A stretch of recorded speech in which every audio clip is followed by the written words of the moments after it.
Alright, bro, look, so we're back with another case of reverse jumping. And if you find that my voice sounds strange, it's because I've been sick with COVID for the past couple of days, and I finally started getting better. Now, I know my last reverse jumpings video was very recent, but I found so many more reverse jumpings that I want to talk about. And if you have not seen any of the previous ones, there's gonna be a little eye that pops up. You're gonna find it there. It will also be in the description. And huge shout out to my channel members and supporters. I do have a video just for you guys coming out after this. But while you wait, I hope you guys enjoy episode 8 of reverse jumping. Now, this first fight, I legit forgot to put in my Garo reverse jumpings video, and I do not know how I missed it. But Garo, on a journey to pull a reverse jumping on everybody in the One Punch Man universe, pull up to Golden Ball like a complete lunatic while my dog was just enjoying a drink. And Golden Ball's like, alright bro, let me at least finish my drink first. But Garo, who's on his crash out timing, is like, nah bruh, catch me outside. So they go to this random ass alley, and immediately Golden Ball goes on the offensive. Had that man Garo flabbergasted that he was cut already. I mean, he did dodge the projectile, but if it wasn't Garo, anybody else would have been cooked. What's even crazier is this man got a laser sight on a slingshot. He shoots another round and gets Garo in the leg. And it turns out this man's aim is off because he's drunk AF. He goes and shoots another one and Garo dodges it. And Garo's like, you just dropped the ball. Get it? This guy stinks! Okay, bro, okay. He's like, you should have finished me off with that last shot, and since you didn't, you're cooked. Golden Ball wasn't too worried, so he does another attack. Had this man Garo dancing like the bottom G, but bro managed to block all the projectiles, and Golden Ball was flabbergasted. Luckily for Golden Ball, Spring Mustachio put up, slicing up Garo, and Garo's like, wow, I woke up today and prayed that I get jumped. How long I've been waiting for this. Woo, I'm about to make a name for myself here. Spring Mustachio goes on the attack and mans was going crazy. Unfortunately for him, Garo dodged, but while bro's in midair, Spring Mustachio pulls a combo finisher. Unfortunately for Spring Mustachio, he didn't know he was fighting a crash out of the highest order. Bro lets himself get attacked by the rapier just so he could get in a punch and ragdoll Spring Mustachio. Had this man laying on the ground contemplating his life choices. And of course, he proceeds to put the beats on Golden Ball too. Garo went around actively looking for jumping, and Poochie is no better. Bro pulled up to Jotaro and the gang and had them shitting their pants. Bro pulled up and was moving like a horror movie villain, moving in between the pillars. Look at the look on their face. They are terrified. Jotaro uses the world, and look at this dude posing behind a pillar, bro. Like, he knew the time was gonna get stopped and found the weirdest position to get into. He was on their ass, so Jotaro uses the world again. And bro could have sworn that this man Poochie was under the table. Turns out he was wrong, and bro was just posing on the fucking tree. And the moment Jotaro reached his timer, he was already on their ass. Even Star Platinum couldn't clock this man. Bro done sliced up Jotaro's neck, and bro was lucky to survive that. While time is stopped, look at this demon Poochie, ass tooted up, midair, ready to commit some heinous crime. Jotaro crawled his ass closer while time is stopped to at least get some hits on this dude. But mans was too fast. While everybody's scrambling around, this man pulls up and poses. Like, bro, is he riding the horse or like? I'm so confused at what's going on here. Anywho, bro stands there yapping and eventually tells them the name of his stand. Made in Heaven. Emporio wasn't impressed, so he tried to blow this man's head off, but he was too slow. And when bro comes in with a punch to try and knock their heads off, they escape thanks to the bullet that Emporio shot. Unfortunately for them, that nigga's right on their ass, chasing them down on foot. Bro gets ahead of them, but misses because they shot another bullet, heading towards the ocean. So of course, Poochie stays on their ass. Mans is like, the Flash ain't got shit on me, nigga. Anyway, while they're flying towards the sea, bro, they come up with a plan. The moment he attacks, they're gonna signal Jotaro to stop time immediately so they can catch his ass. And bro, I know Jotaro's tired of this shit, bro. Like, he 40 years old. Man's been fighting Dio and his entire army of demons for Lord knows how long. I know he tired as fuck, bro. Anywho, they land in the water, and of course, Poochie is circling them menacingly. While doing that, they finally realize that time is going by faster and faster. And thanks to that, they cannot tell where he is anymore on the waves. And not only that, they're literal sitting ducks in the ocean. So they start calling out their stands. And that's when Poochie strikes. So Jotaro uses the world, and finally he grabs Jolene's stand. This nigga Poochie made the stand attack and fooled this nigga Jotaro. And bro standing there confused. Mans is counting down the seconds he has left. Meanwhile, Poochie's over here posing. Oh my god! Right when he's about to knock this nigga off, he notices a knife about to hit Jolene. And then he notices a fuck ton of other knives. And bro gets war flashbacks of Dio. He moves Jolene out the way, but still couldn't land a hit on Poochie. And bro pulls up behind Jotaro and was like, nah bruh, you're 2 steps behind. Smack tried to attack while Poochie's monologuing, only for Jotaro to lose half a face and them their hands. And while Emporio's over here flabbergasted, he pulls up. How do you prefer your back shots, Emporio? Mans was terrified, so he pulled the blink and emptied the clip. But that nigga Poochie is something else because he dodged every shot. And luckily for Emporio, bro got saved by Jolene, and then she cut Poochie with one of the knives. So bro hops in the water and start chasing him down, of course. While bro is on their ass, Emporio and Jolene start... These niggas are having an entire conversation. Are you niggas not under the water right now? Like, what? Anywho, bro, Jolene cuts the rope so Emporio could get away while she stays to squabble with Poochie. Bro, this man Poochie is a track star. Mans really ran down father and daughter on the same day. Now, Goku is a lot of things. A dumbass, humble, and a hero to the people. But if you let this nigga find out he's stronger than you, all that shit goes out the window. Man split up to Namek, dogged the shit out of Raccoon, and tells Jason Bird to scramble like an egg before they get folded like an omelet. But them niggas ain't listen. They hopped down and started showing off, and I'm assuming every time they pass him, they let out a little fart, cause like, they're not even attacking this man. And when they finally do, bro dodges every shot while barely moving. They land close to Goku, and Jay starts monologuing, only to get clocked in the nose. And Mans was big mad, so they attack only to get blocked and counter in the most disrespectful way Goku knows, by breakdancing on these niggas. And then he does this.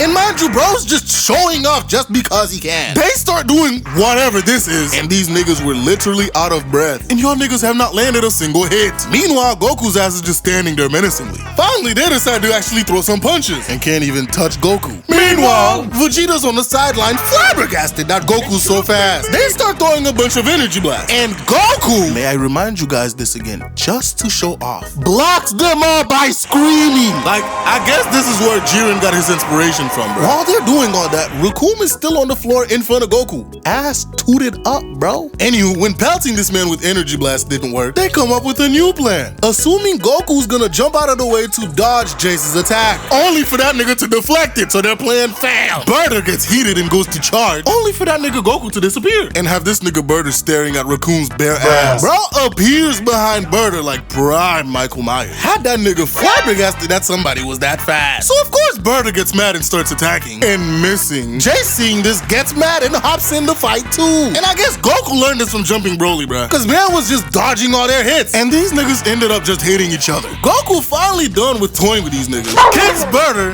into the elbow, ending him with a combo finish. Jace, of course, gets scared and ran his ass away. Now Goku is a habitual reverse jumper because he went into the Terminal Power and put the same shit with Kale and Cauliflower. He starts off with Cauliflower, who literally just learned Super Saiyan, thinking she's the shit. She thought she had base Goku on the run, only to get kicked into next Tuesday. So she came back even more fierce, only to get tossed like a frisbee. She continues fighting and gets a good hit in, not gonna lie. But Goku didn't let that slide and retaliated. They continue to fight, and bruh, she's doing really good against Goku, not gonna lie. I mean, he is in base, but still, she's putting in that good work. She gets Goku with a 1-2 combo, and bro decided it's time for Super Saiyan 2. And Goku starts pressing her, so she decides to blast this man Goku into oblivion. But of course, Goku didn't take too much damage from it. They get back into the fight, and damn, these niggas really throwing hands. Until they start throwing energy blasts. She pulls a fake out and gets Goku pow right in the kisser. Sent that man 2 states over. Now Goku might have gotten his brain rattled by that last hit, cause bro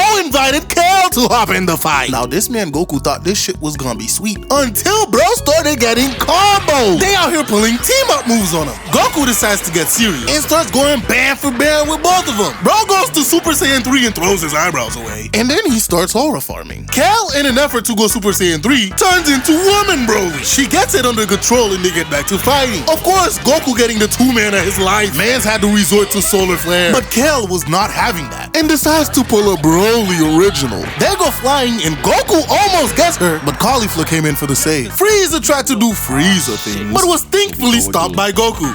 They get back to fighting, and of course, Goku is getting dogged. They tricked his ass, and bro's just getting stumped. He tries to use instant transmission, but was caught, so he had no choice but to go red.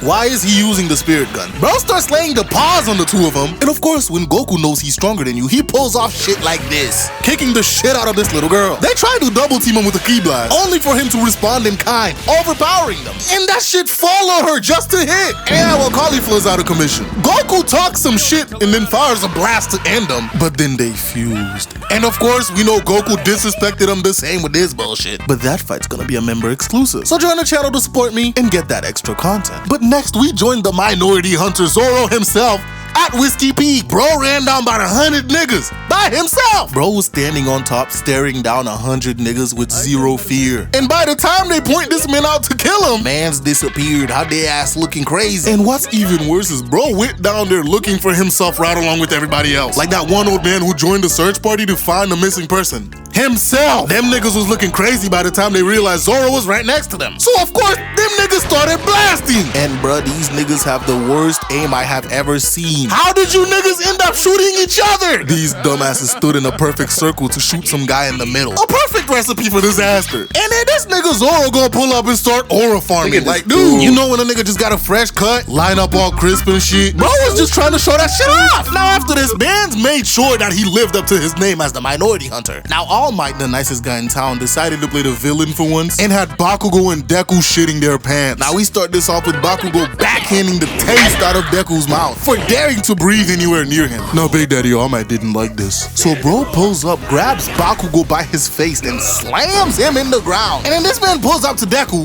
meat to face, telling this man he's not safe. Had that man running for his life. He hits Bakugo, and even after getting his face planted in the ground, this man's still talking shit, talking about some he could do this by himself. So All Might took that shit as a challenge. So he pins Deku on the ground and gut checks Bakugo. This is a grown-ass man going up against kids, by the way. Bro is not holding back. And he even has weights on him to slow him down. And then he pulls up to Bakugo like, damn bro, you that much of a hating ass nigga that the simple fact that Deku is improving his quirk and getting better is pissing you off? Deku decides to get a free hit in on this nigga and escapes. By the time they come out of hiding, they had a plan. They pulled a nice combo move on All Might. They tried to roast this nigga alive. But of course, that didn't do shit to All Might, just slowed him down slightly. And bro immediately caught up to them, dismantles Bakugo's gauntlets, knees the fuck out of Bakugo. And when bro tried to come back, mans picked up Deku and waxed this man with him. Everybody else is flabbergasted at this. This is some devious shit to pull. Using children as weapons, that's something that Yujiro would do. And what's worse is bro said die a hero before he did this shit. And then he tossed Deku like a ragdoll after he was done. Bakugo, getting tired of being stepped on, made an explosion right up All Might's ass. I know he's about to be on that toilet like mans came fresh out of Taco Bell. Imagine being Izuku Midoriya. You just got used and abused by your idol, tossed around like a ragdoll, to only seconds later get picked up by this man Bakugo, your number one hater by the way, and get launched and exploded. And Deku wasn't even in on this plan. Bakugo made that shit up on the fly. Now while you are flying without your consent, All Might comes back for round 2 with his strong ass. You can literally hear this man's spine breaking. Man, I fell down to my knees when the law came. Bakugo tried to stall All Might so Deku could make it to the goal, only to get face palmed again and have your head smashed into the ground. Look at this big ass dude All Might, bro. Like, I know he heavy as fuck. Deku, seeing All Might big ass sitting on Bakugo, finally grew some balls and lands a juicy punch to All Might's perfectly squared jaw. Had that man coughing up some blood. And finally they made it to the goal, but at what cost? Now when Yanagi pulled up to Baki right after my dog done got some cheek, he already had a feeling that things weren't gonna be sweet, but boy did he underestimate. Baki immediately went to combo this man, kicked him, followed by the sweet chin music, losing a couple teeth in the process. Like, boy, you was already old, but you good now, you're done. And bro finished it with a kick to the chin, sending this man to the floor. After getting his ass off the grass, man started punishing Baki using the whip strike until Baki figured out how to do it and had this man wailing in pain. Look at your old ass on the ground, bro. You wanted defeat, and here you are. Baki puts his ass in an armbar, ready to break it, until until Sikorsky showed up. And from the moment he showed up, bro was getting humiliated. Look at the look on Baki's face. He is way too happy. Bro flipped Sikorsky into Yanagi. Ladies and gentlemen, in no circumstances should you continue fighting. If a man humiliates you like this, ass in this man Yanagi's face got them niggas 69ing, bruh. And Baki grabbed their ass like they owed him lunch money. And then man's proceeds to bitch slap the shit out of both of them. And mind you, these were some of the most fearsome prisoners of their country. They tried to pull a combo move on Baki, but Yanagi just ended up getting his jaw destroyed some more. And Sikorsky got the boot to the face combo. And after humiliating these niggas, Baki grabs his girl and dips, leaving them to Hanayama. Had this been Yanagi crying out of sheer embarrassment and humiliation. Ladies and gentlemen, this is the essence of a reverse jumping. If you enjoyed the video, please leave a like, subscribe, and I'll see you guys in the next video. Bye.